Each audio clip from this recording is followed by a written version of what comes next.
A Wrinkle in Time by Madeleine, Chapter 2, Part B. When Meg got home from school, her mother was in the lab, the twins were at Little League, and Charles Wallace, the kitten, and Fortinbras were waiting for her. Fortinbras jumped up, put his front paws on her shoulders, and gave her a kiss, and the kitten rushed to his empty saucer and mewed loudly. "Come on," Charles Wallace said, "let's go." "Where?" Meg asked. "I'm hungry, Charles. I don't want to go anywhere until I've had something to eat." She was still sore from the interview with Mr. Jenkins, and her voice sounded cross. Charles Wallace looked at her thoughtfully, as she went to the refrigerator and gave the kitten some milk, then drank a mugful herself. He handed her a paper bag. "Here's a sandwich and some cookies and an apple. I thought we'd better go see Mrs. Whatsit." "Oh, golly," Meg said. "Why, Charles?" "You're still uneasy about her, aren't you?" Charles asked. "Well, yes." "Don't be. She's all right. I promise you, she's on our side." "How do you know?" "Meg," he said impatiently, "I know." "Well, why should we go see her now?" "I want to go find out more about this Tesseract thing. Didn't you see how it upset Mother? You know, when Mother can't control the way she feels, when she lets us see she's upset, then it's something big." Meg thought for a moment. "Okay, let's go. But let's take Fortinbras with us." "Well, of course. He needs the exercise." They set off, Fortinbras rushing ahead, then doubling back to the two children, then leaping off again. The Murrays lived about 4 miles out of the village. Behind the house was a pine woods, and it was through this that Charles Wallace took Meg. "Charles, you know she's going to get in awful trouble, Mrs. Whatsit, I mean, if they find out she's broken into the haunted house and taking Mrs. Buncombe's sheets and everything. They should send her to jail." "One of the reasons I want to go over this afternoon is to warn them." "Them?" "I told you she was there with her 2 friends. I'm not even sure it was Mrs. Whatsit herself who took the sheets, though I wouldn't put it past her." "But what would she want all those sheets for?"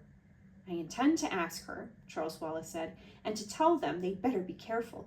I don't really think they'll let anybody find them, but I just thought we ought to mention the possibility. Sometimes during vacation, some of the boys go out there looking for thrills, but I don't think anybody's apt to right now, what with basketball and everything." They walked in silence for a moment through the fragrant woods and the rusty pine needles gentle under their feet.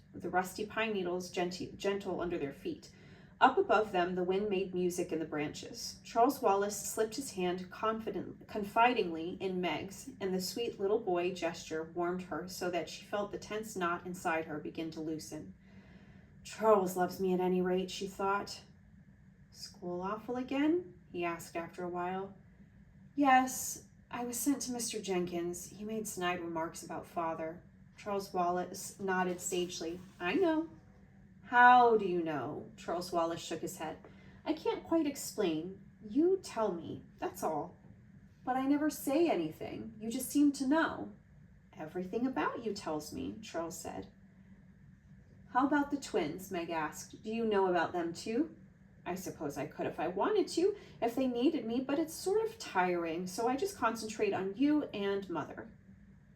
"You mean you read our minds?" Charles Wallace looked troubled. "I don't think it's that. It's being able to understand a sort of language. Like sometimes if I concentrate very hard, I can understand the wind talking with the trees. You tell me, you see, sort of inadvertently. That's a good word, isn't it?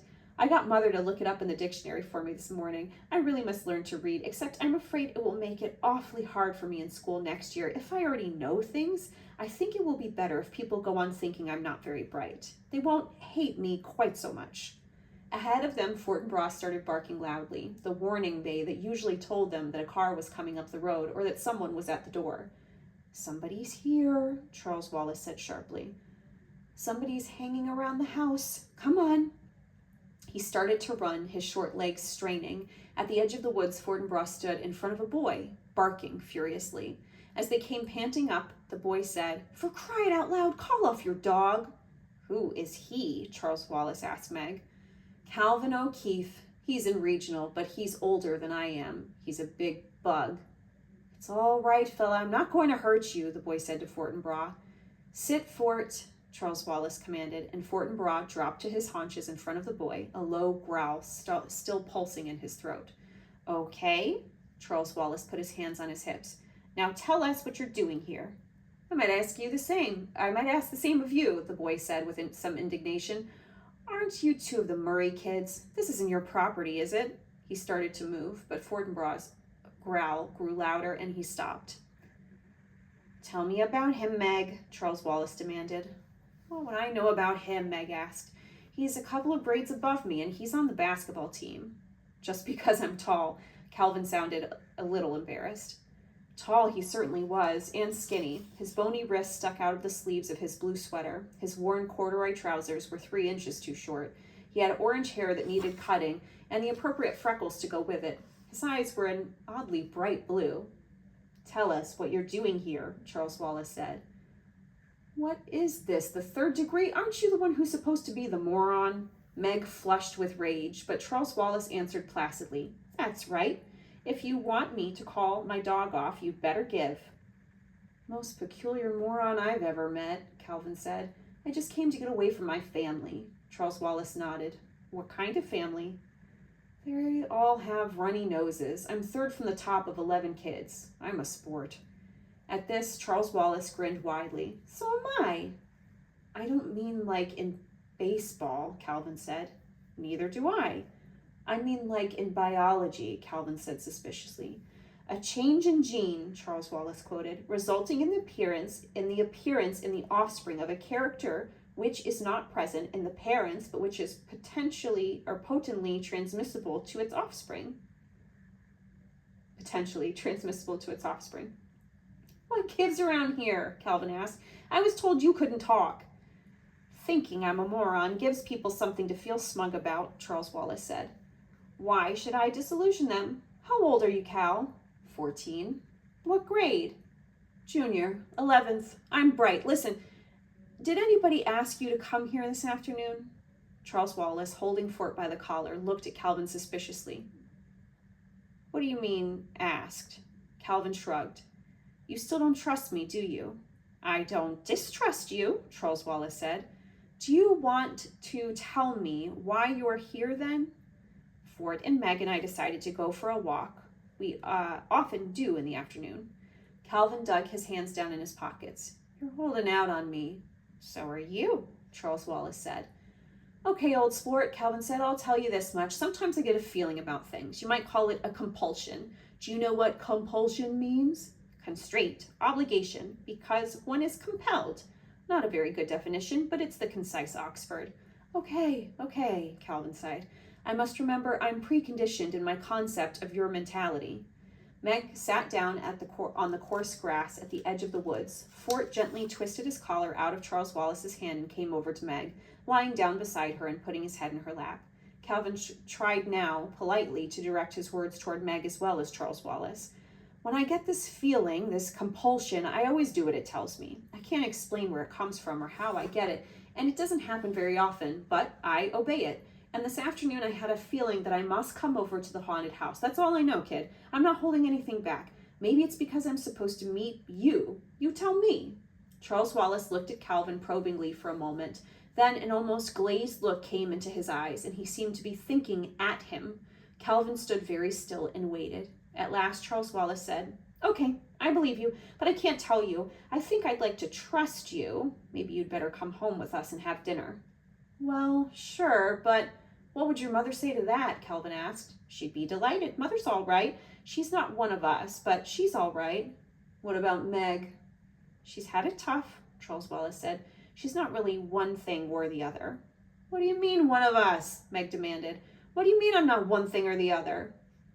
No, not now, Meg, Charles Wallace said. Slowly. I'll tell you later. I'll tell you about it later. He looked at Calvin, then seemed to make a quick decision. Okay, let's take him to meet Mrs. Whatsit. If he's not okay, she'll know. He started off on his short legs toward the dilapidated old house.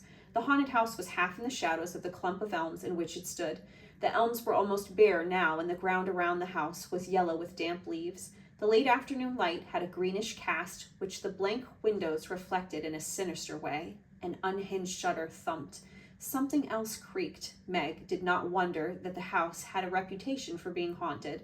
A board was nailed across the front door, but Charles Wallace led the way around to the back. The door there appeared to be nailed shut too, but Charles Wallace knocked and the door swung slowly outward, creaking on rusty hinges.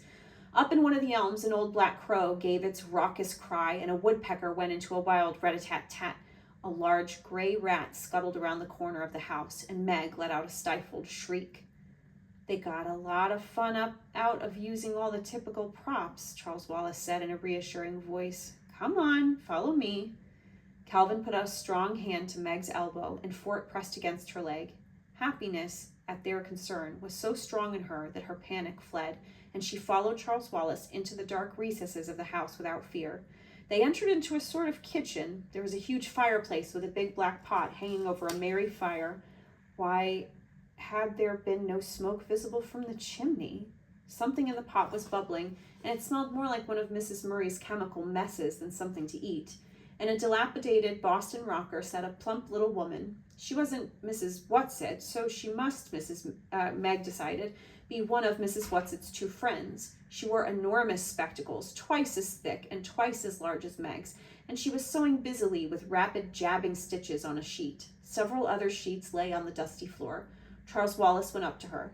I really don't think you ought to have taken Mrs. Buncombe's sheets without consulting me, he said, as cross and bossy as only a very small boy can be. What on earth do you want them for? The plump little woman beamed at him. Why, Chelsea, my pet, le corazon raison, que la raison se correspond. French, Pascal, the heart has its reasons, whereof reason knows nothing. But that's not appropriate at all, Charles said crossly. Your mother would find it so. A smile seemed to gleam through the roundness of spectacles.